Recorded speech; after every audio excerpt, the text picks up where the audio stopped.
L'exercice 1 est un petit exercice pour appréhender rapidement la différence entre élimination et substitution. Donc, on regarde, on parle du dérivé halogéné de 2-bromobutane. On ne parle pas de stéréochimie, hein, donc on va représenter ça plan, hein, sans s'intéresser au carbone asymétrique. Et donc on le traite par, je vais noter directement et au moins, le Na+, hein, le contre-ion, je l'enlève directement, et donc je me rends compte que j'ai ce réactif, donc qui est ou une base ou un nucléophile, et le substrat, donc le dérivé halogéné. Donc là, j'ai plusieurs hypothèses, ou des substitutions nucléophiles, ou des éliminations.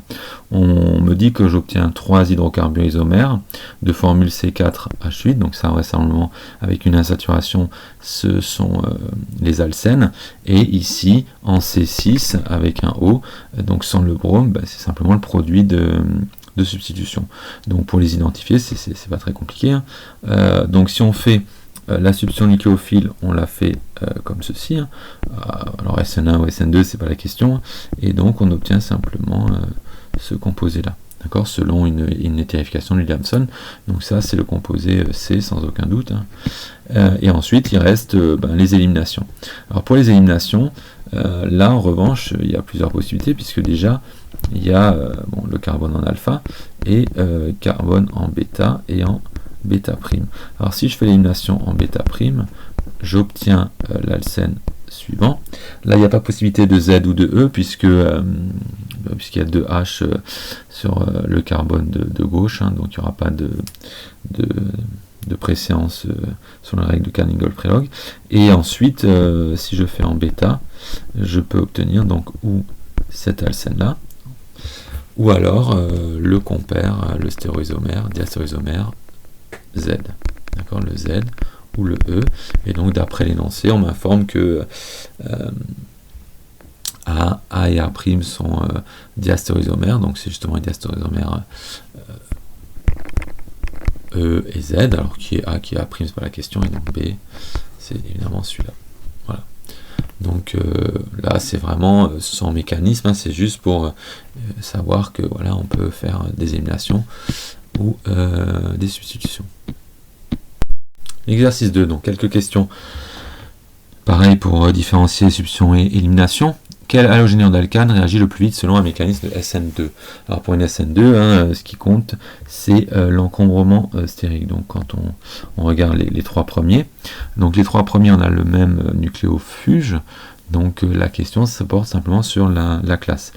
Donc ici, on a un primaire. Donc ça, on sait que ça va réagir plus vite, puisque moins encombré, d'accord, c'est ça l'argument, que le secondaire, et le tertiaire réagira quasiment pas selon une SN2. Pour les deux d'à côté, entre un chlorure et un bromure, on sait que le brome crée une liaison plus polarisable ici, donc qu'il partira plus facilement selon une SN2 ou une SN1, d'accord, c'est valable pour les deux, si on reprend la question pour la SN1. Donc là, dans tous les cas, le brome réagira mieux que le chlorure. Donc si on reprend ces questions pour la SN1, donc on a déjà répondu dans le cas du deuxième exemple, mais si on prend maintenant les 3 premiers là, pour la SN1, donc là en revanche, on sait que plus le carbocation est stable, plus l'énergie sera basse, et plus l'état de transition sera basse, et donc mieux ça ira pour la SN1. Donc là, pour la SN1, en revanche, c'est l'inverse, hein. Pour la SN1, le tertiaire réagit mieux que le secondaire et que le primaire. Bon, ça c'est vraiment une remarque essentielle, hein, et qu'on a déjà résumé dans le cours. Alors question 3, totalement indépendante, le bromo de méthylpropane subit en solution dans l'acide acétique une réaction de substitution. Donc si on regarde le bilan, il est mis, mais on peut le mettre en formule topologique, hein. On part donc du substrat et on soumet à l'acide acétique. Alors l'acide acétique, c'est pas un super nucléophile, hein, mais on a quand même un doublé sur l'oxygène qui peut venir se substituer, et donc on va récupérer un ester. Alors là, il n'a pas une jolie géométrie, je vais le réécrire un peu mieux. Voilà, comme ceci. Donc un ester avec HBr qui est expulsé.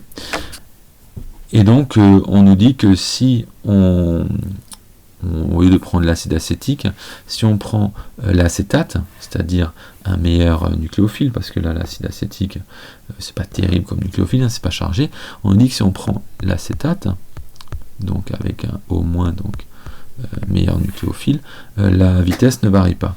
Donc là, ça veut dire que cette réaction présente une cinétique indépendante du nucléophile, et donc ça on sait que c'est dans le cas d'une SN1, puisque l'étape cinétiquement déterminante est simplement la formation du carbocation, c'est-à-dire le passage à cet intermédiaire-là, et donc qui ne dépend pas du nucléophile. Donc si on change de nucléophile et que la vitesse ne change pas, on sait qu'on a affaire à une SN1, ce qui est relativement évident puisqu'on a un carbone tertiaire ici.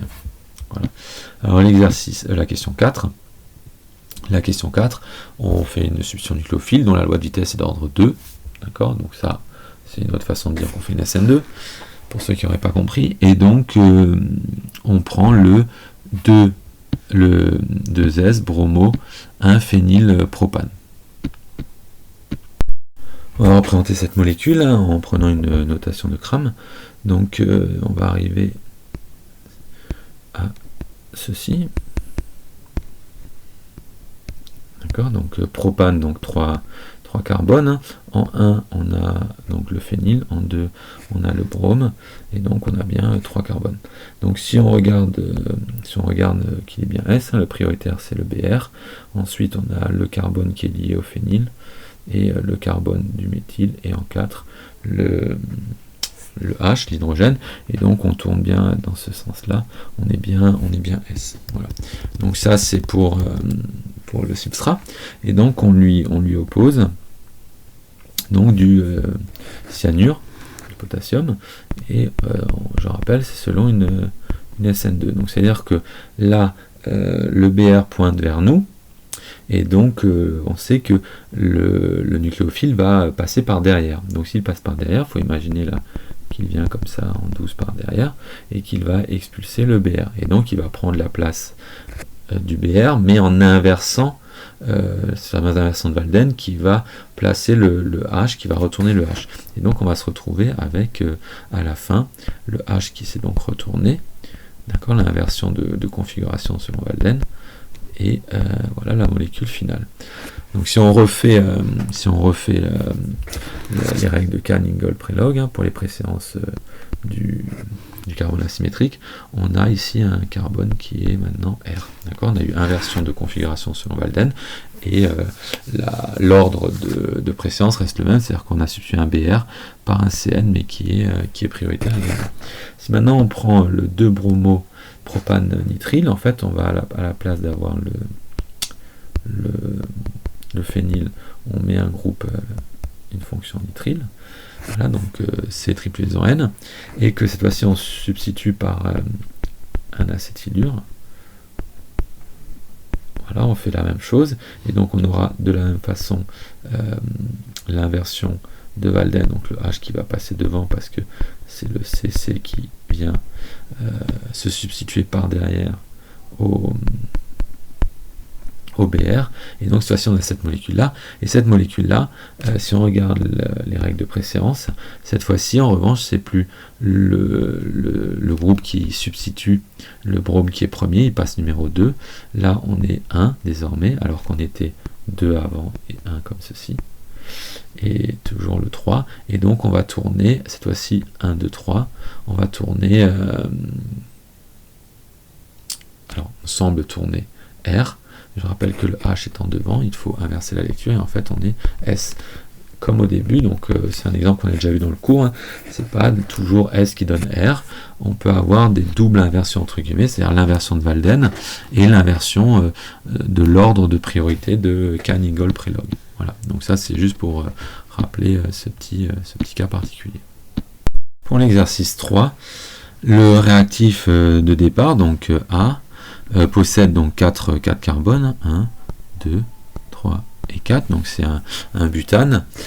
En 2, on a un chlore, donc 2 chloro-butane, et en 3, on a un phényl, donc 2 chloro, 3 phényl, butane. Donc cette molécule réagit avec de la soude diluée, on obtient une réaction d'ordre 2, donc soit une SN2, soit une E2. La formule brute du produit présente un oxygène. Donc si elle présente un oxygène, c'est vraisemblablement celui qui a été récupéré de la soude. Donc c'est manifestement une substitution nucléophile qu'on fait. La réaction étant supérieure au total, le milieu réactionnel présente-t-il une activité optique à la fin?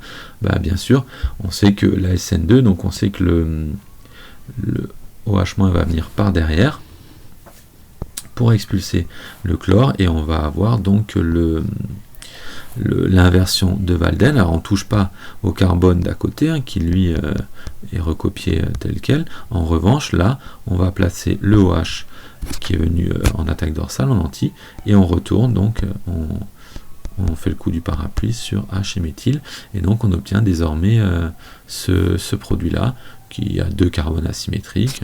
Il n'y a pas eu de passage par carbocation, donc oui, on conserve bien une activité optique. Pour la question d'après, on observe une réaction d'ordre 1 cette fois-ci, donc à nouveau SN1 ou E1. On nous dit qu'il y a un seul oxygène, donc là, en fait, on est sur une SN1. Donc si on est sur une SN1, puisque la cinétique est d'ordre 1, on regarde le passage par le carbocation, donc on dessine le carbocation une fois que le chlore est parti. Donc on a le H et le méthyle qui forment donc le carbocation. Le carbone d'à côté, on le recopie tel quel. Voilà, et donc on a localement ici un plan pour le carbocation, et donc l'hydroxyle peut venir de façon a priori équiprobable des deux côtés. Et donc on obtient les deux molécules, celui avec le O qui s'est fixé par le O, comme ceci, et celui pour lequel on s'est fixé vers le bas. Donc on recopie toujours le carbone d'à côté sans rien changer, et on fixe cette fois-ci le OH par le bas. Voilà. Donc on obtient ces deux-là. Alors qu'en est-il de l'activité optique? Alors je vous rappelle que dans le cours on avait dit qu'on obtenait un mélange racémique, sauf que ici les deux carbones, en tout cas le carbone de départ était asymétrique, on n'y a pas touché. D'accord, et à côté on obtient donc un nouveau carbone asymétrique de façon a priori équiprobable.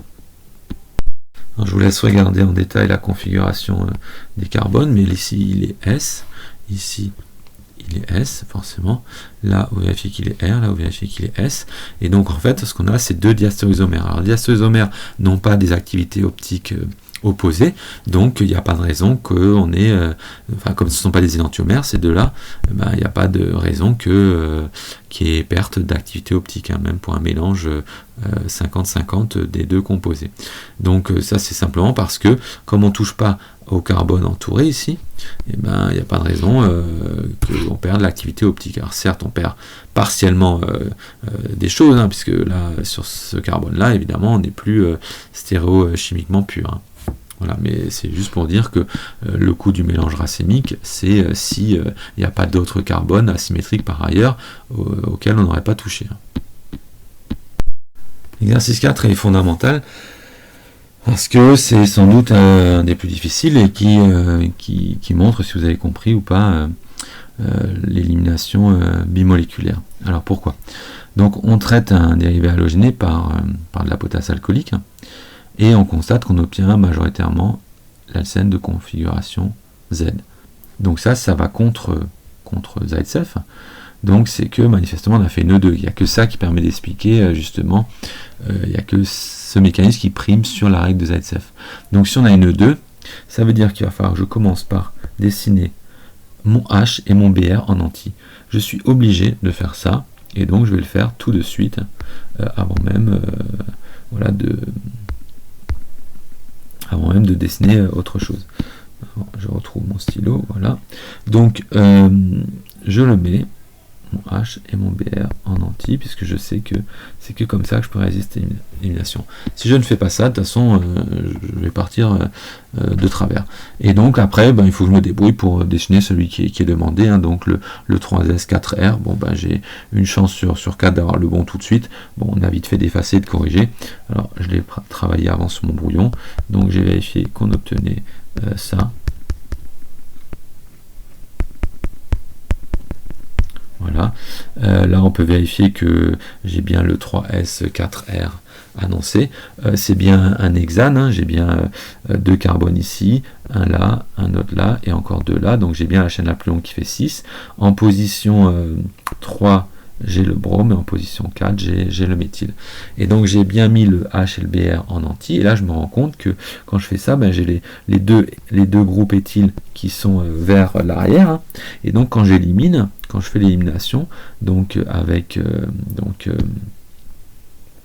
OH-, d'accord, je vais chercher justement ce H en anti, et donc je vais récupérer un alcène. Alors je fais évidemment le alpha bêta prioritaire, hein, puisqu'il y aurait aussi un bêta prime qui se cacherait dans l'éthyle ici, mais qui conduirait à des alcènes moins substitués, donc moins importants. Donc je fais l'élimination, je recopie donc les substituants en les plaçant dans le plan perpendiculaire à la feuille, et je me rends compte qu'effectivement les deux éthyles étaient du même côté, vers l'arrière, et donc j'ai bien l'alcène majoritaire qui est l'alcène Z. Je récupère H2O et BR- pour le bilan. Voilà. Et donc ça a l'air de rien, mais ça explique voilà, pourquoi est-ce qu'on peut obtenir majoritairement un alcène de configuration Z. Donc là, il n'y a pas 36 façons de faire, il faut invoquer l'AE2 et donc la conformation anti.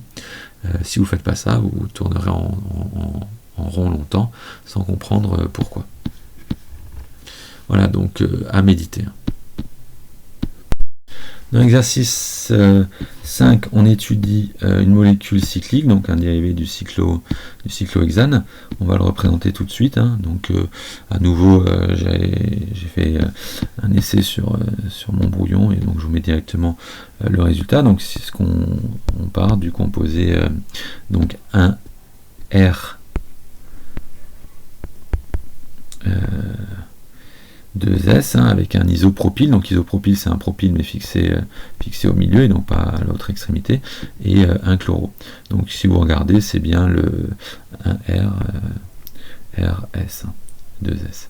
Voilà, donc on va dessiner les chaises.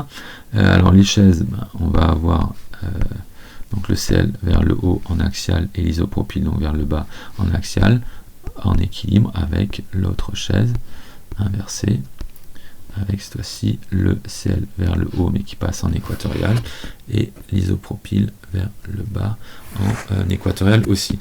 Donc des deux formes, la plus stable, on sait que c'est celle-ci, puisque du fait de mettre les groupes en équatorial et non pas en axial, on évite les interactions intradiaxiales. Donc par exemple ici, interaction intradiaxiale, ou pareil de l'autre côté, comme ceci, hein, avec l'isopropyle et avec celui-ci. Donc ces gènes font que ce composé est moins stable, et donc forcément l'autre est plus stable. Alors, dans la suite, on traite donc ce cyclohexane avec donc de la potasse à chaud, et on obtient uniquement un produit, alors que on a donc le groupe en alpha et on a 2 H en bêta.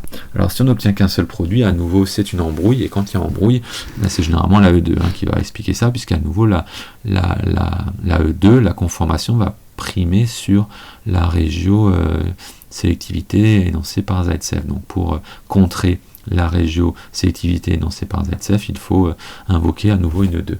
Donc pour la E2, on sait qu'il faut mettre le Cl et le H en anti, et ça c'est possible uniquement si on met le Cl en axial comme sur cette forme. Alors c'est pas la forme la plus stable, mais c'est quand même celle-là qui va réagir. Donc je vais la redessiner. Donc quand on redessine ça, on a quoi? On a le Cl qui est là en axial, et en anti, on n'a qu'un seul proton, puisque l'autre proton sur l'autre carbone en bêta, il est en équatorial, et donc il n'est pas en anti. Celui qui est en anti, c'est bien celui-ci, là, d'accord? Et donc quand on l'élimine, ce seul proton, on obtient quoi? Ben, on obtient cet alcène-là, d'accord, avec l'isopropyl ici, et cet alcène-là, quand on le dessine plan, hein, ce qui est plus logique, on obtient donc bien l'isopropyl en position 3 par rapport au cyclohexène, donc de la nomenclature énoncée ici. Et donc, pour expliquer ça, on est obligé donc d'utiliser l'AE2, un mécanisme 2, avec donc le H en conformation anti. Voilà pour l'explication. Sinon, on aurait aussi pu éliminer avec une 1 le H de cette position et donc obtenir l'autre alcène, ce qui n'est pas le cas ici, donc qui justifie bien qu'on obtient qu'on suit une 2.